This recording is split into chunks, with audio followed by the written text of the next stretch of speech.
Welcome. I'm so delighted to be here with you. I'm so happy you have interest in improving yourself and choosing us as your guide. As always, we will do a little bit of theory. I'll tell you a little bit about the background for the course. So let's start with a little bit of a background and theory. So today's workshop and the next 4 sessions will be devoted to one of the primary building blocks of human movement. It's actually quite mind-blowing that all the movements that we have in our life, in our potential, are based on these 4 components. First is rotations, turning right and left. Second is the movement that happens on the sagittal plane, meaning front to back movements, forward bending and backward bending, extension. And the third plane of motion is frontal plane, which is plane for lateral movements, movements side to side. So this is mind-blowing. They're all athletic feats, spectacular movements, dance performances that we see, musical performances, and all of our everyday life movements are basically based on these 4 blocks, building blocks of movement. When I think of it as music, that all the Western music, all the world music from Bach to Led Zeppelin is based on the 12 sounds, 12, 8 in the octave plus the major and minor. So all of the music of the world is based on the 12 sounds.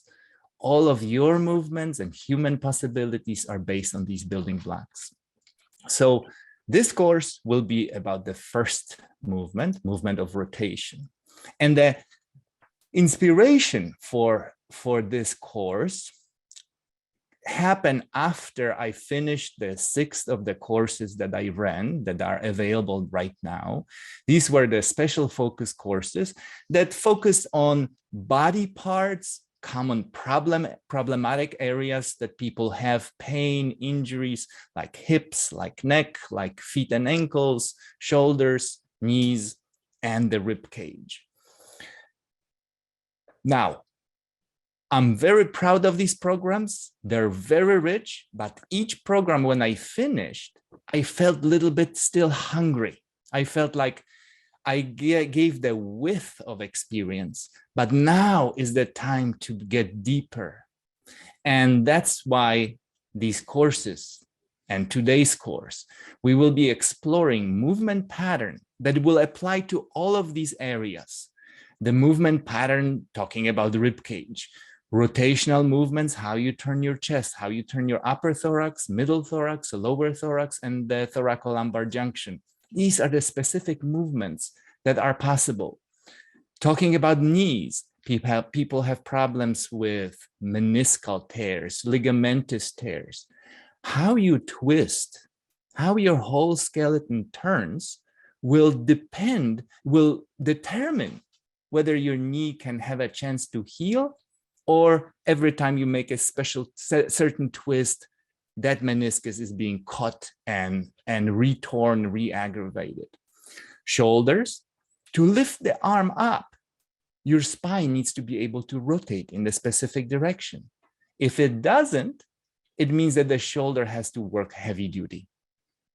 Feet and ankles, people have problems with flat foot, with ankle sprains. Sometimes ankle sprain can stem out from inefficient movement somewhere in the spine. Too little movement in the spine causes the person to roll that ankle, roll that foot every time they swing the tennis racket or play golf. Just yesterday, I released a video on YouTube about bunions and my point of view on how to work with bunions from the perspective of improving rotations.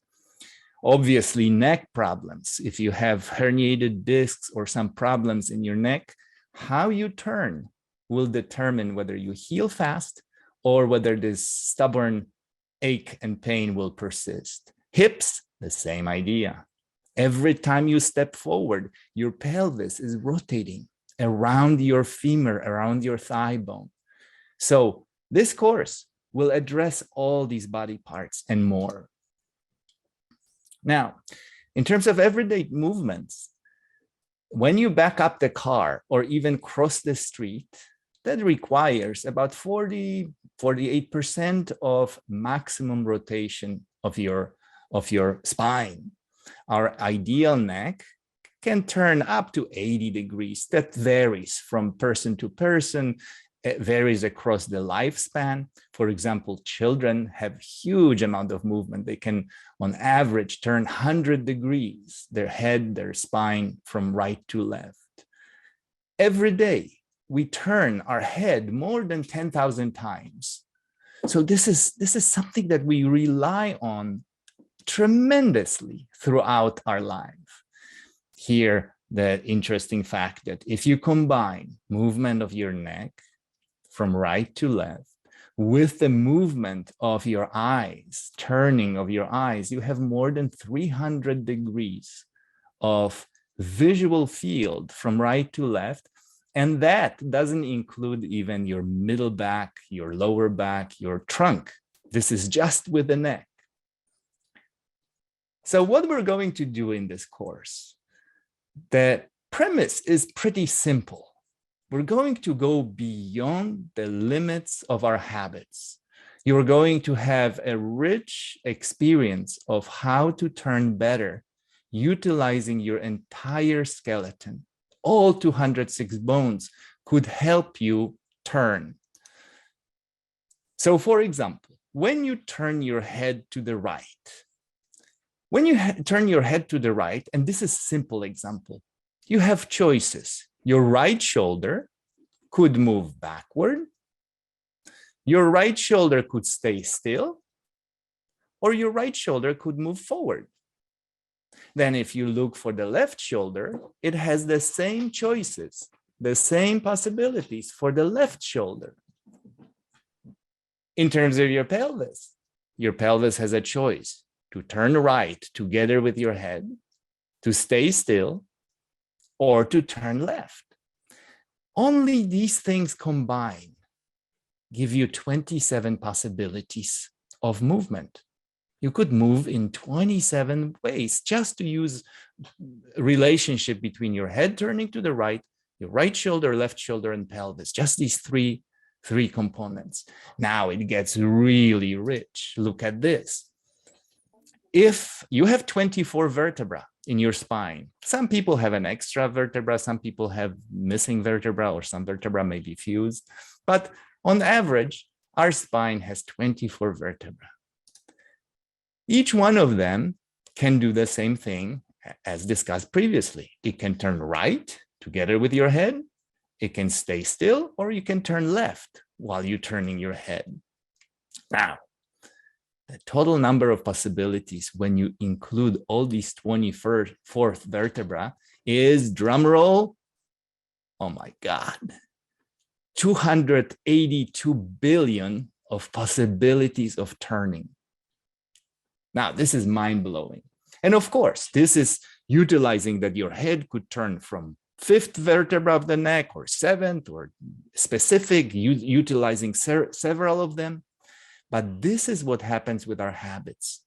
When we form a habit, we start to narrow this ability of our spine, of our skeleton to move in various ways, and we narrow it down to maybe just 1, 2, or 3 choices. And if you want to improve, you want to go beyond the habit, because so often that herniated disc, that twisted ankle, or even if you're here, not because you have some kind of trouble that bothers you, but you want to improve your tennis game, pickleball game, you want to throw better, you want to swing the golf club better, or dance. Your ability, you're probably already moving a certain configuration of how you use yourself in a habitual way. But now you have enormous potential to improve your golf game, your tennis game, your everything. All movements will benefit from you enriching your movement potential. So here are some resources that I might use throughout our course. The Complete Anatomy app. I love this. Our clients, our students love this. I use it every day. It's a phenomenal tool for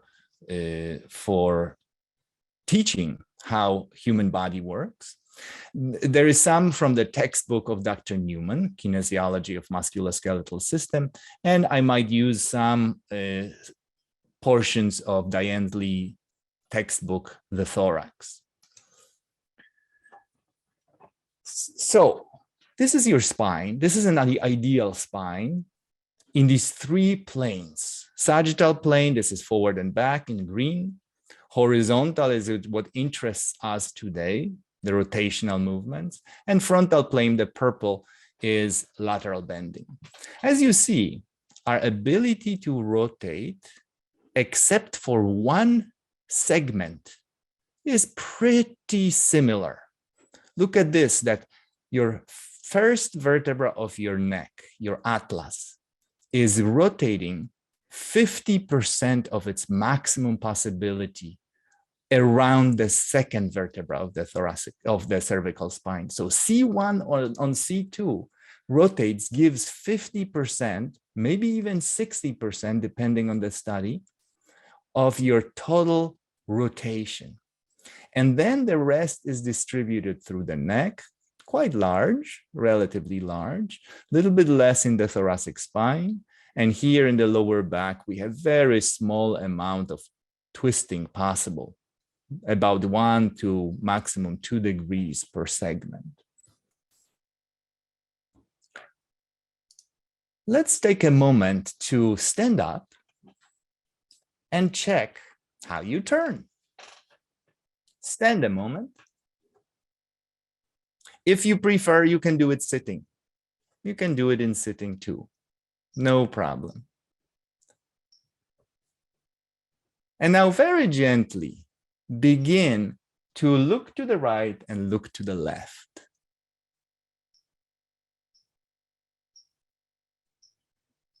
And as you turn right and left, think a moment from the 280 billion of options of turning, what is your individual handwriting or fingerprint of your turning right and turning left? I'm not asking you how far you can twist. Don't stretch, don't bother with that. See if you can, with very simple movement, that thing that you do 10,000 times a day. You look little right, you look little left. Something attracts your attention, you turn your head. Notice, what's your sense of it? What parts of your body move? Maybe that slide with individual vertebra was a little overwhelming. How about your shoulders? Can you feel your shoulders having something to do with your turning? Pay attention to your right shoulder when you turn right. And then left one when you turn left. Observe the quality of movement. Is there movement in your shoulders?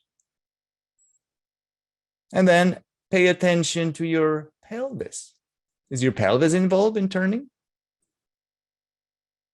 Turn right and turn left.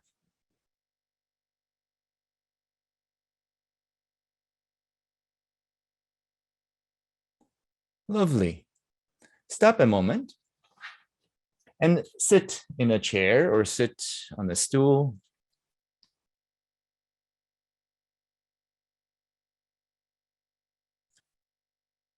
And try the same thing here. Turn a little bit left, a little bit right, just simply, just easily.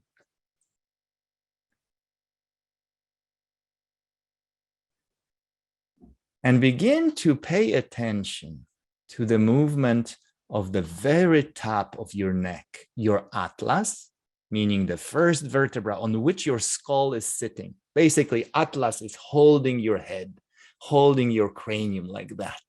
And then your atlas is rotating around the second vertebra, that 50% of your turning happens there. See if you can be aware of it. As you're turning right and left, very top of your neck. I understand that some of you may have fusion there. There can be spontaneous fusion. There could be surgical fusion happening. So obviously, in those cases, there is no movement. Then, thank God for redundancy of our system, that when something goes wrong, you have those 280 billion other choices that you could use, you could learn to unload that ailing, that sick tissue so it could heal. But that takes learning. If we just rely on your habits, it's going to be the same old, same old. Now, the hallmark of Atlas turning on axis is its periscope-like quality. When the head moves beautifully right to left and your eyes stay on the horizon, that is offered by this top of your neck, because the cervical vertebra below, when they rotate, they actually don't keep your head level. They tilt your head to the side. How many of you could feel that when you're turning one way, your nose moves like a rainbow downward toward your shoulder? Pay attention to it. Again, you don't need to twist a lot. Otherwise, you'll be sore. If you do this, some of you I see doing that. If you keep doing, you will be sore. It's not learning, it's stretching. You will be just fine even if you did this. Just that. Like saying no. No, no, no, no. Let's say no to big movements. You don't need big movements to learn. So again, small movements, and feel. How many of you feel the periscope horizon where the head stays tall?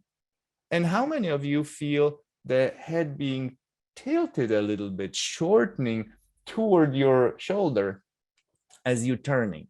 Some of you may actually have a very wonderful discovery that when you turn in one way, you're using your upper neck. And when you turn to the opposite direction, you're using your lower neck, or lower neck dominates the movement, which draws your head into side bending. In a moment, I'll explain it to you with our anatomy app, why that happens. But for now, just see. You're turning right, turning left. Do you think this is more like a periscope? Or do you feel like this is more like if you wanted to wipe your cheek with your shoulder?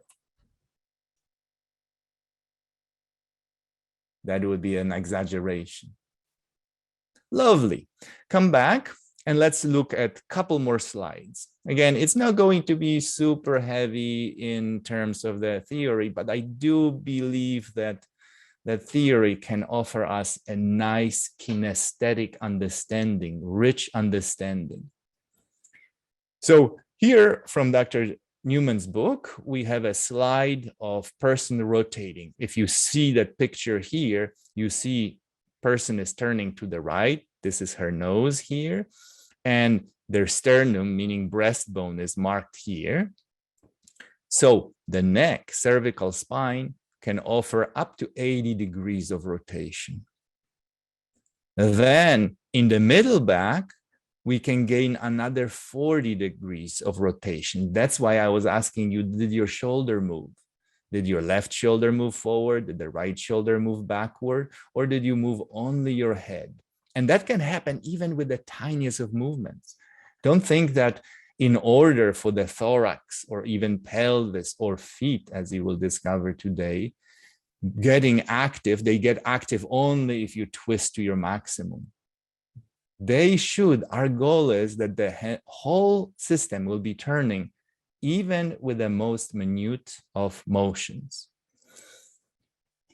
Here are bones, bones of your middle back, bones of your lower back, L meaning for lumbar, T for thoracic. And alignment of the joints, how one vertebra glides over the other one. Here we have T6, meaning 6 thoracic vertebra, center of your middle back. When you turn right, the top vertebra will slide over the bottom vertebra. The dotted hyphenated line is how one vertebra glides over the joint of the vertebra below. In the lumbar spine, Since the facet joints are more or less organized sagittally, meaning forward, that rotation is very limited.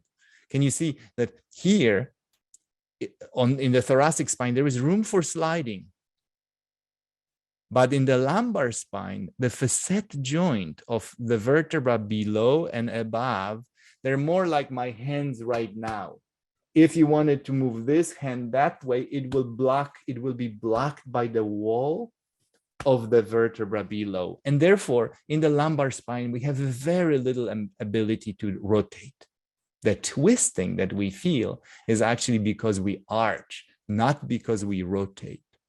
Now, in terms of the neck, the orientation of neck articulations is like shingles of a roof. And therefore, when your lower neck from C3, C4, C5, C6 turns to the right, there is a little bit of gliding downward on the side that you're turning towards. So let's make it clear. Put your hands like this. Imagine that your hands are mimicking the shingles of a roof. Put your left hand on top of the right hand. Your left hand now is the articulation of the vertebra above over the right hand articulation of the vertebra below. When you are turning, you sliding down the slope. That's why on the right side, we will be from the lower neck tilting the head a little bit down, while the left side, on the opposite side, the shingle will slide up. So basically, if my hands are vertebra, something like this happens. Something like this. The left one goes forward and up, and the right one goes down. Let me show you that on our phenomenal anatomy app. So this is your skeleton. We turn it sideways. We zoom in to our neck. And the shingles that you just did with your hands is this line here. The vertebra above, let's call it third cervical vertebra, over the fourth one. Can you see the shingle-like roof orientation on the both sides? From behind, it looks like this. So can you picture when this thing turns, when the third vertebra turns, it will glide downward on the right side. At the same time, on the left side, it will glide forward and up. So hence that little bit like cradling telephone, right? Can you picture that? Because of our neck orientation, we can cradle the telephone between our shoulder and neck. Not advised to do because you can ruin your neck by overdoing it, but basically the orientation of your vertebra is such that allows this movement. Now, so this is uniform. Your entire neck from your second vertebra all the way down to the seventh, they're kind of like those shingles. What makes the periscope is our atlas. Atlas is the first vertebra. Let's zoom in, and you can see that alignment of the joint here is practically horizontal. You see shingle here where I'm pointing, roof-like, 45 degrees, but your atlas on axis is more or less horizontal line. So this is your atlas in green. Now this is your axis. This is around which your first vertebra and therefore your skull can rotate around this, what's called odontoid process, that sticking thing that's like, this is basically an axis for rotation. A beautiful, if I click on this one, we'll see just the vertebra. This is your axis. You can see the sticking thing that gives you a beautiful axis for the head and your atlas to rotate around. Great. So one more time, turn your head a little bit right and left and picture that horizontal orientation of your upper neck. This is not your telephone cradling. This is higher up. This is your periscope. You turn a little right, little left. Could you imagine, is it possible to sense your skull rotating at the very top of your neck? If it's not yet, I guarantee you it will be when we finish in 5 sessions. You will sense these kind of things. Turning a little right, little bit left. Now move to your shingles from 2nd down to 7th. When you're turning right, shorten your neck a little bit. When I evaluate people who come to me with, for example, neck problems, I ask them, turn right, turn left, let me see how you're moving. And I look for it. Is the person doing this each time they turn? Is the person doing that? Or is there a combination? In ideal world, you will have a combination of a few movements.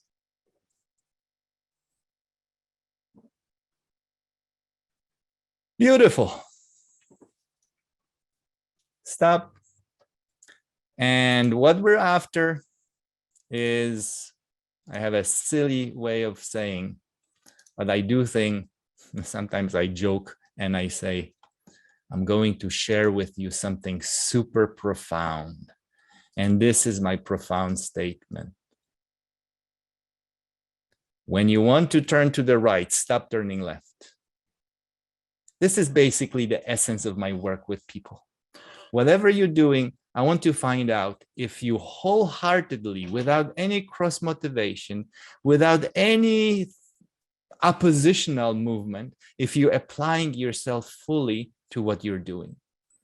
So often, the essence of us getting in our own way is that the head will turn right, but the shoulder stays still, or the shoulder goes forward.